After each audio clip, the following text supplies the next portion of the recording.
Hulk और वीरू दोनों बहुत दिनों से बीमार थे। दोनों अपनी माँ की टीवी पर कुश्ती देख रहे थे। उन्हें उम्मीद थी कि अगर माँ यह कुश्ती जीत जाएंगी तो उन्हें अपने इलाज के लिए पैसे मिल जाएंगे। लेकिन तभी ब्लैक बुल इतनी बेरहमी से वीरू की माँ को पटक देता है कि वहीं अखाड़े में वीरू की माँ की मौत हो जाती है। यह देखकर हल्क सदमे में बेहोश हो जाता है और छोटा भाई वीरू वहीं दम तोड़ देता है। कुछ दिनों बाद हल्क जैसे तैसे ठीक होता है। घर आकर वह अपनी माँ और छोटे भाई वीरू की याद में फूट फूट कर रोता है और अपनी माँ की कसम खाता, चाहे 20 साल लग जाएं, लेकिन ब्लैक बुल से बदला जरूर लूंगा। अगले ही दिन से हल्क 10,000 किलो के पत्थर उठाकर पहाड़ों पर चढ़ता है, हाथियों के साथ ट्रेनिंग करता है, कड़ाके की ठंड में बर्फ से जमे पत्थरों पर योग करता है। दिन महीने साल बीतते जाते हैं, पूरे 20 साल इसी तरह निकल जाते हैं। लेकिन आज भी हल्क अपने छोटे भाई वीरू और माँ को याद करके अकेले में रोता है। तभी एक दिन कुश्ती का ऐलान होता है। सुनो सुनो पूरे गांव वालों, 20 साल बाद वही कुश्ती होने जा रही है जिसमें वीरू की माँ मारी गई थी। और सबसे खौफनाक बात, यह कुश्ती सांपों की दुनिया में होगी। जो हारेगा उसे सांपों को खिला दिया जाएगा, जो जीतेगा वह बनेगा नागों की दुनिया का राजा। अगले दिन पूरा गांव सांपों की दुनिया में कुश्ती देखने पहुंच जाता है। धीरे धीरे पूरा अखाड़ा भर जाता है। एक तरफ ब्लैक बुल दहाड़ रहा था और दूसरी तरफ 20 साल की भयानक ट्रेनिंग लेकर आया हल्क। वह इतना ताकतवर हो चुका था कि चाहे तो यमराज से भी भिड़ जाए। लड़ाई शुरू होने से पहले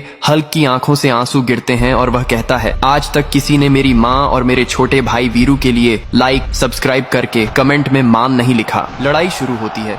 हल्क पूरी ताकत के साथ ब्लैक बुल पर टूट पड़ता है। एक ही बार में हल्क ब्लैक बुल को इतनी जोर से पटकता है कि ब्लैक बुल वहीं पर मर जाता है। पूरा अखाड़ा सन्न रह जाता है। सांपों की दुनिया में सन्नाटा छा जाता है। हल्क जीत जाता है।